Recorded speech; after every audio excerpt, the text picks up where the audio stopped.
Hi, Meena. Thank you so much for joining us. My pleasure. Yeah. So, Meena, you are an Agile coach at ManiPets, and you're going to be one of our speakers. So just to give a very short and brief overview of who you are, you started your career around 2003, and you've had really early exposure to working across geographies, and you sparked that fascination with the neuroscience behind all the team dynamics. So now you are an Agile and Lean coach with 15 years of industry experience. You're spread across product development and delivery, and you've worked with organizations and teams ranging from startups to way larger scale companies in the pursuit of discovering and transitioning to agile ways of working. So this is just a snippet of Meena, but obviously I know that you're going to take us on your journey of your work experience and how you've actually taken this on board with your work. So Meena, if you want to get started, the floor is all yours. Thank you for that. I'm really excited to be here and really excited to be doing this talk today. And just going to quickly try and move the slides along. Yeah. So I think you covered a lot of this in the introduction. Thank you for that.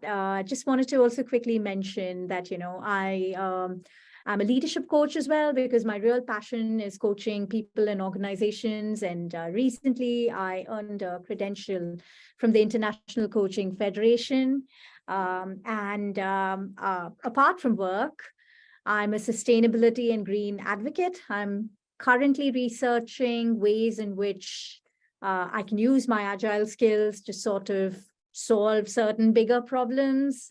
Haven't got very far with that yet, but it's just something that something that I'm trying out, And I think in some ways, climate change is going to be the biggest test of our collective agility and leadership. And so, hopefully we can all find a way forward. On that note, my talk is called On Becoming an Agile Coach. How to navigate the Agile career lattice. So before we begin, why a career lattice, right? And what's even a career lattice? Is it just another word? So to answer all that, I'm going to start with a personal story. This is a picture of the State Bank of India. This picture holds a lot of personal significance for me. It's a public sector bank. And that's because my dad worked here. He started his career when he was 19, and he stayed put in this bank all the way till he retired at the age of 60, almost 41 years, right?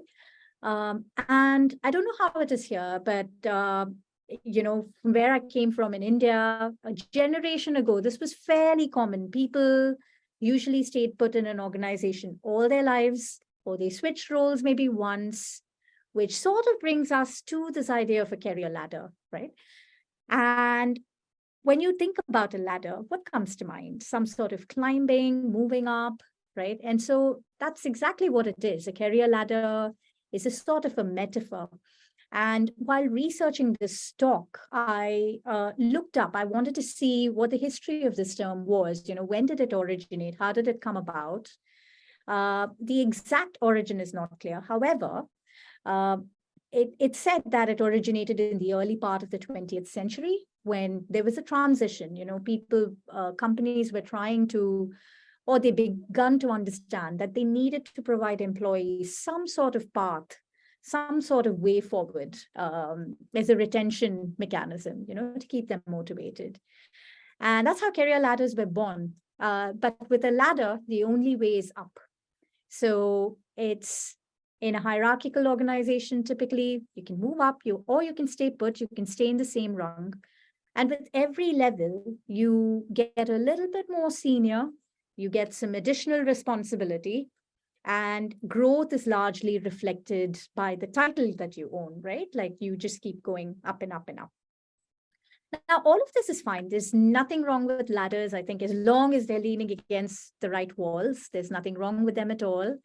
However, as the 20th century progressed, and with the advent of knowledge work is what all of us largely do, right? Like more use of our intellect, more collaboration, more complex problems without clearly defined solutions, need to test and get feedback.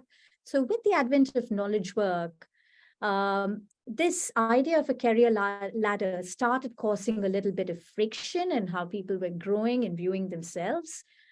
And that brings us to my career, right, which was in sharp contrast to what I just described about my dad's career. So I started as a software engineer back in 2003. I have a degree in engineering, and I worked as a developer in the early part of my career. I started working as a developer because when I was in school, I really loved maths and I really loved logic. And for a long time, I liked that idea of, writing a little bit of code to solve some problems. And I stayed put on that path for a while. But unknown to me, I was acquiring skills that I didn't know that I would use at a later point, right? Like I started in a waterfall team, and then when I moved to the UK, I got introduced to Agile, worked in a few different teams there, learned Scrum, but as a developer was part of Agile transitions on the other side, and experienced what it's like when there's a process happening, but you don't quite know how to control things, and slowly made my way into my first role in Agile, which was that of a Scrum Master, very accidentally. And this sort of is very similar to how a career lattice works, right? And that's another metaphor for how you can grow your career. And this is a little bit more relevant to the times that we're in. Because in a career lattice, there are many ways to grow. You can move at the pace you want. You can even change directions when it suits you. They may still be ladders, but you can choose not to climb them. And if I reflect back, I had to pause when I had my children, and I came back and I shifted gears. And I felt a greater sense of ownership while I thought of my career in terms of a career lattice. And what's really great about this way of thinking of about careers is that, there's a focus on skill development and cross-functional experiences that enables us to solve complex outcomes. We don't even know what we need to be, right? So then how can we determine that right at the start of our career? It's very similar to how we do product. I'm a product person. And if we were to treat our career as products, we would discover and evolve it to suit our values and purpose. And that would be how I go about it. And I thought I'd share that with you all as well. Now, it doesn't matter whether you're in the Agile space or not. This idea of a career lattice is still relevant, but I'm going to be using it to explain how you can use this idea of a lattice to navigate the Agile space if you're interested in that sort of a transition, or if you're in it and you're still moving in it. Okay. So my first tip is to understand the Agile landscape. And why do I say that? Because from the outside, it looks exactly like this. It looks like a picture postcard. It looks really beautiful, captivating, enticing. And, there is this image of Agile people. They're folks who come in and just transform organizations, bring in adaptable ways of working, bring in cross-functional expertise and frequent delivery of software, and build products that essentially delight customers through adaptive planning. But the reality is very, very far from this, right? Just like, real life never matches the postcard, there's no Agile transition that actually looks like this, because it involves all of us as people, right? And it's hard to change. It's hard sometimes when you're in the midst of change. It involves groups changing their behavior, and it can very often be very messy, and it requires a certain degree of patience and resilience. And how do you go about it, though? So the first thing to understand is, what exactly is this role, right? So without knowing the role, how do we do it well? So I'd start by explaining what an Agile coach is. This is a quote by Lisa Atkins. She's a thought leader in the Agile space, and she's written an excellent book called Coaching Agile Teams. And she says an Agile coach is someone who appreciates the depths of Agile practices and principles and can then help teams appreciate them too. Someone who's faced the big dragons, organizational impediments, and has become a coach to managers and other outsiders in the course of addressing them. That's where I felt my leadership coaching helped me, my professional coaching skills helped me. And then someone who can help management at all levels of the organization understand the benefits of working agile, and someone who's brought ideas from professional facilitation, coaching, conflict management, meditation, theater, you get the idea, to help the team become a high-performing team, right? Now, if you look at things like professional facilitation and coaching, you can spend a lifetime just learning these skills. They're separate to agile. They're complementary skills that you use to facilitate change. They're leadership skills that are available to people in general, any leader out there. But yeah, they're very deep skills, and it takes a long time to get good at them. So then, what exactly should we be focusing on, right? Like if we were to move on to the agile space. So if there's a key message that I want all of you to take back with you, it's that agile is much, much bigger than Scrum. Scrum is a very popular agile framework. It's usually the entry point into the agile world. And I get it. I started as a Scrum master. However, being a really good agile coach means you need to know a lot more than Scrum, because agile is a much broader term. It includes a number of principles. 12 principles have been written down, but in essence, they are all about, frequent delivery, getting feedback, collaboration, self-organizing or self-managing teams, and a few other things out there, right? And this is all there is to it, but there are a number of different frameworks out there through which you can bring agile to life. And the framework you choose will depend on your unique context. So there's Scrum, there's Kanban, there's Lean, there's XP. So stopping with Scrum is sort of limiting, because it's like saying, I'll only focus on this one thing. And a lot of confusion is because of the role called the Scrum Master, right? But what that is actually a team level coach, and that's how we should be viewing it. The second thing to take back with you is that principles are much bigger than practices. You've got your practices, they're very context specific, but principles live longer. They are essentially the essence of how something works, right? And they are the beliefs by which we'd like to make decisions. And you can, similar to Agile is bigger than Scrum, you can bring alive a single principle through many different kinds of practices. And the practice needs to be carefully chosen based on your need as an organization, as a team. And a good Agile coach will partner with the ecosystem to help them choose what works for them, and come up with something that works for them. And that requires a certain kind of expertise. So what kind of skills does an Agile coach need then, right?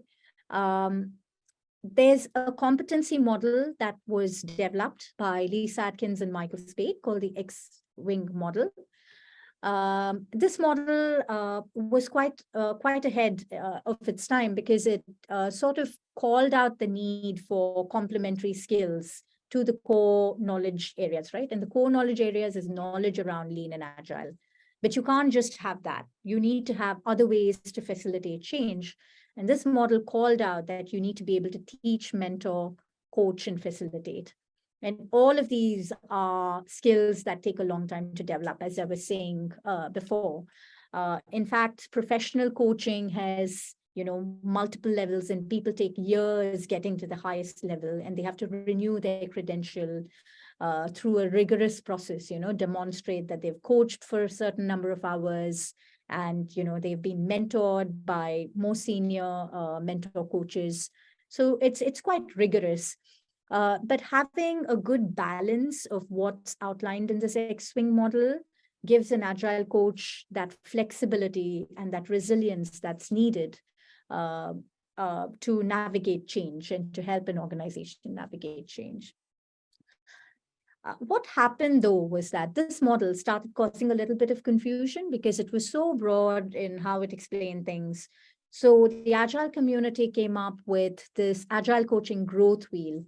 So this growth wheel actually serves two purposes. One is it was just to explain how agility works, but it's also useful for people like me who are a lone Agile coach working in an organization, right? And many times we need to turn to others in our community to find out what's out there, how do we develop ourselves, how do we reflect, and this Agile coaching growth wheel does a great job in explaining 9 different areas of development for a coach. At the very core, you've got self-mastery. So an Agile coach has to have very good emotional intelligence, social intelligence, relational intelligence, and all of these are hard. So, when they tell you, be neutral, stand in the storm, it's not easy because we've got our own beliefs. It's not easy to just step back and just be neutral. You have to work at it. And to be able to work at it, you need to create certain structures of accountability for yourself, organization. In my case, I've got a coach, so I speak to my coach often. And I also go for something called as coaching supervision, which is available for coaches to go and reflect on their own practice. But that's one method, right? But there are other areas in this wheel. Some are easy and obvious to get to, like Agile and Lean practitioner. It's about learning frameworks and getting the Agile Lean mindset. Of course, you can go for courses and things like that, but experience is the best teacher. So you have to try things out to try and figure out how they actually work in the real world. And then you've got other bits: serving, coaching, facilitating, guiding learning, advising, leading, and transforming. And so there's things like organizational structures, team topologies. How do things like DevOps work alongside Agile? Are they all buzzwords? How do they play together? What does facilitation mean, right? Like, is it just a Miro board? Because that's what sometimes it becomes, but it's not. A good facilitator will move the group. What's the skill? What does it mean to be a good facilitator? So this growth wheel calls out these areas and sort of says, what is it like if you're a beginner in one area? What is it like if you're an advanced beginner? And there are 5 levels like that, and you can move up and you can reflect on these things for yourself. This is open to everybody. If you Google Agile Coaching Growth Wheel, you will get this. There's the Creative Commons license, and I think the Agile community keeps this alive through reviews. So it's worth looking at if you're in the space, or if you're considering moving into this space. When I'm talking about understanding the Agile landscape, one of the most important things is to understand the fundamental roles that there are, And as I said, there's some amount of confusion because of the use of the word Scrum Master. And this is because it's a role defined in the Scrum Guide. It was a role, now it's become an accountability. But what it is it's a person working at the team level. Agile coach works at the organizational level. And if the organization's really big, you might have like a enterprise Agile coach, sometimes called as a transformation lead or like a head of Agile or something like that. But it's roughly the same thing. The job title varies, but there could be 3 different roles. Beware of pseudo-Agile roles, because if you look at job adverts, sometimes or most times people get this role wrong. You will see that there's a mix of the old and the new. I've seen roles for Scrum Masters where there's a requirement to write code or manage people in the teams. It puts you, there's a direct conflict of interest there. So you can challenge these only if you do have a good understanding of what the role is meant to do. And you can only define the pseudo-agile role in terms of what an agile role should be. So you need to have that understanding first. So I'd say that this is really important. Okay, I'm going to pause. Are there any questions before we move to the next section? Feel free to write any of the questions at the bottom. There's the Q&A section. And then if we don't have any right now, Meena, I have a couple that I can ask.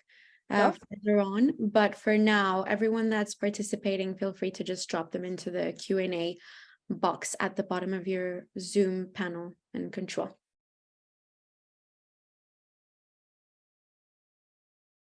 No questions yet.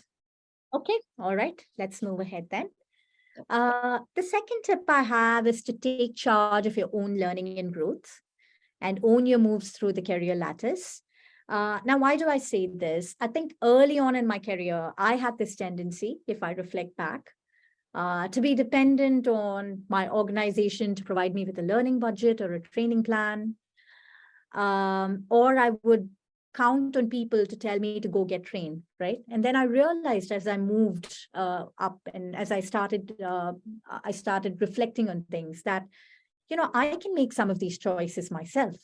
So what I do is I usually allocate some amount of, I have a training budget of my own, and this is has nothing to do with anybody else, but this is just me. I keep some amount of my salary aside so that I can get trained. And I have some goals, so I connect them to wider goals that I have. And I think your learning and development is too important to just leave like that, because sometimes you know where you're going, so you need to take charge of that and you need to make it happen. And so the second part of this talk is going to focus on that bit, like how can you take charge of your own learning and growth, and how can you own your moves through the career lattice? The first thing I'd say is identify your strengths, transferable skills, and areas for further growth. Now, I just did this talk with a different audience a little while ago, and we were just talking about how hard it is to actually identify strengths, right? Because sometimes we think everybody can do what we are good at. But actually, there are some strengths which are very unique to us. And we might not even know that we're doing something well, but somebody else might notice. So that's one thing. The second thing is that, there are tools out there like Gallup. There's also MBTI, but I'm less a fan of that, but which sets you on that path to identifying your strengths. When I took the Gallup assessment a couple of years ago, some of the strengths that showed up, I did not have a name for them before I took the assessment. So it was a nice starting point for me to, say, okay, I'm good at this, and this is what this strength is called, and that gave me the vocabulary to actually talk about my strengths. Now, with these assessments, I'd say they're not to get too attached to them. They're not like reality. They are models. And as with any model, they're useful until they're useful. Get what you can from them, and then don't worry about anything else, because they say, right, all models are wrong, but some are useful. And that's how we should treat these assessments. You take what you can get from them, and then you move on.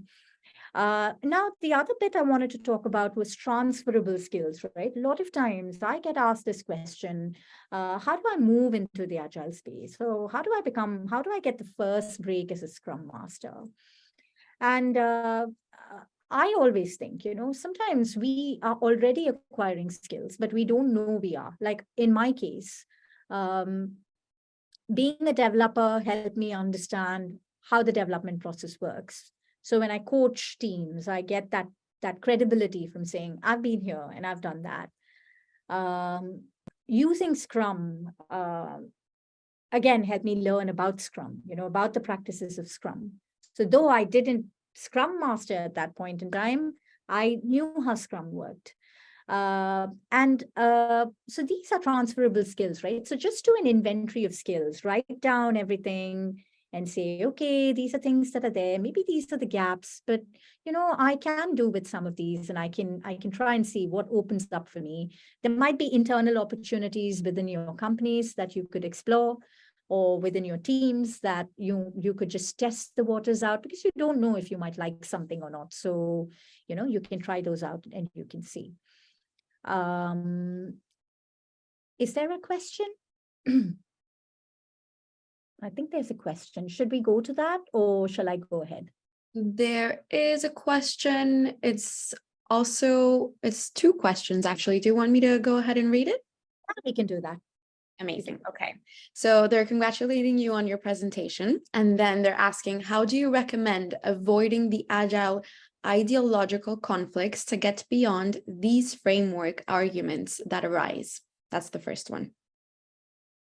I'd recommend a lot of self-awareness and a lot of self-management, and not to get sucked in, because the only thing you can control is you. So, I usually do not participate in any discussion with regards to which framework is better than maybe a different one, because it's nonsensical and it doesn't serve anybody well. I only talk about Agile in certain contexts, like if I'm working with teams, and I'd say that's the best way to avoid them, because there's a lot of energy spent in trying to figure out certain answers when it's really not required. But you do need to know, if you're an Agile coach, how these frameworks work, and where they work and where they don't work. You need to have an informed opinion about them. Yeah. And then I really like the second one, because there's a few quotes about like how people would interact or feel about this. So, such as safe is evil, pure Scrum is the only way, or lean Kanban is vile, sprints are the only way, lean Kanban is evil, etc. So many Agile interviews end up focusing on these ideologies and framework arguments. Do you have any tips for moving interviewers back to the core of Agile? Oh, good question. So I think this also comes from misunderstandings of how Agile is, right? So I'd say an interview is a two-way conversation. It's not one way. So you should have some questions of your own, to ask where these questions are coming from.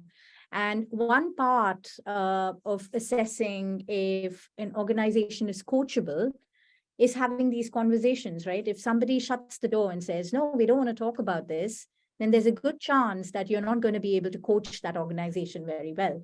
So I would say this is a good opportunity to have that conversation. If there's a lot of radical opinions coming out in interviews, then yeah, there's either you get them to talk or you walk away.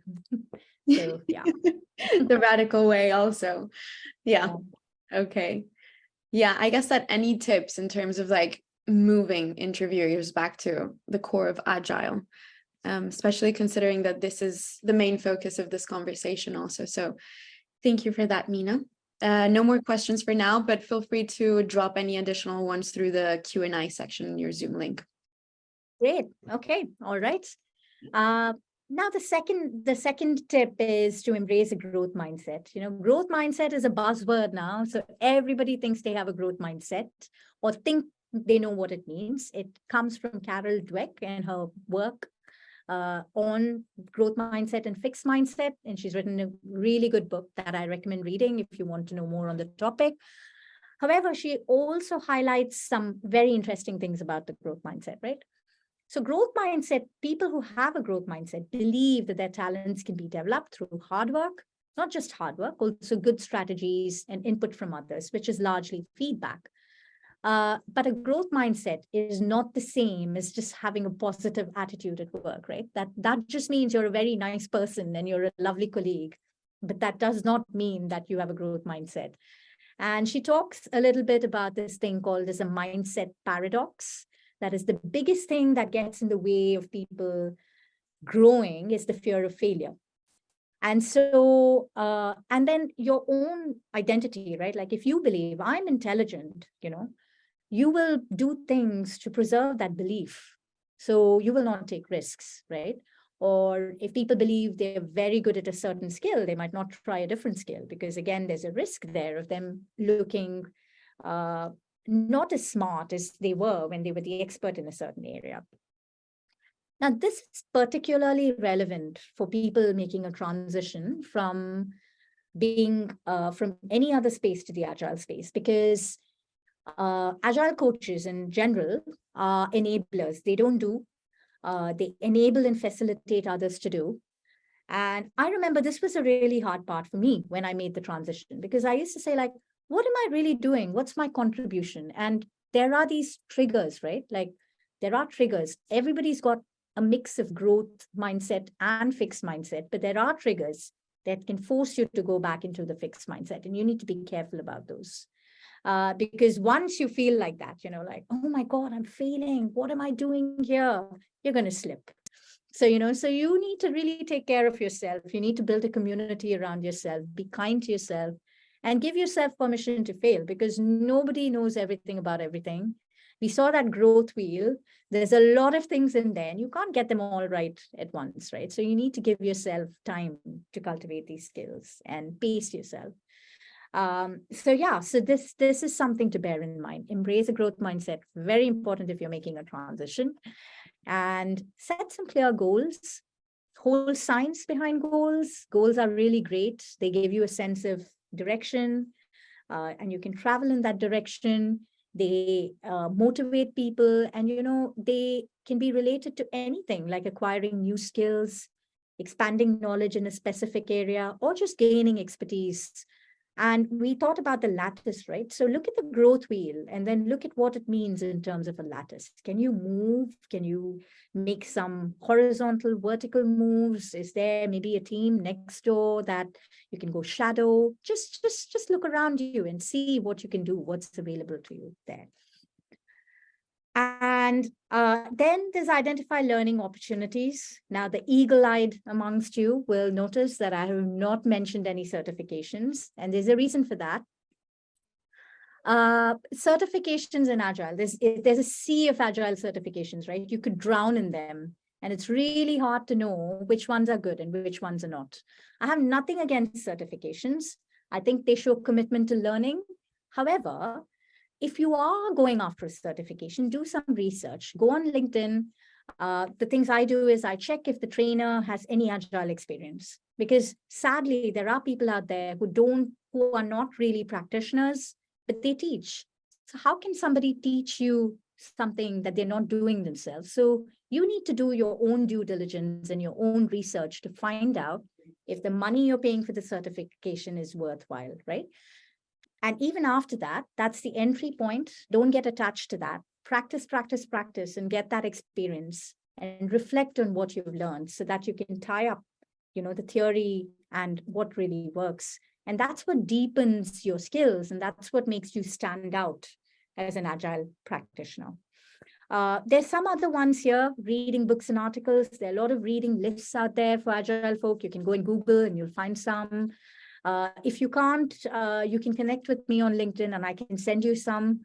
We both fine.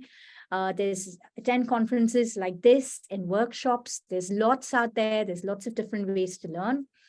Communities of practice. If you have it in your organization, you can join one. These are communities that come together at some cadence and discuss something important, some specific area, or a challenge or something, and the community sort of pools its collective intelligence to come up with ideas.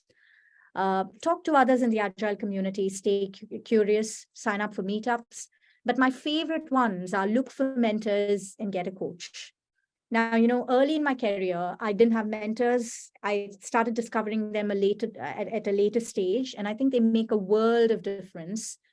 A mentor can be anybody, you don't even have to call them a mentor, but it's literally if you have a goal and if you find somebody else knows that area really well, you can ask them if you can learn that skill from them in some way, or if they can advise you on some ways forward.